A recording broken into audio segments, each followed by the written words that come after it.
Hello everybody, welcome back to the HardReset.Info channel. In today's video, I'll show you how to easily quick launch the back tap on Motorola Edge 16 Neo.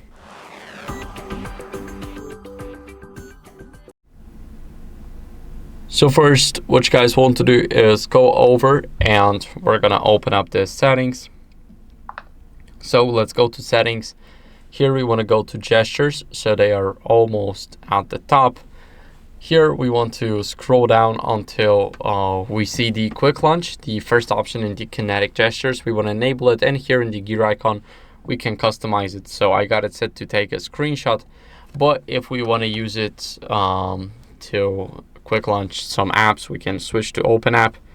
And as you guys can see now, when I press the back phone twice, let me do it again a bit faster. It worked. We can do it again and again and again and again, and it just works. So that's how you guys can do it. Thank you for watching. If you enjoyed this video, then make sure to leave a like, subscription, and a comment, and I'll see you in the next one.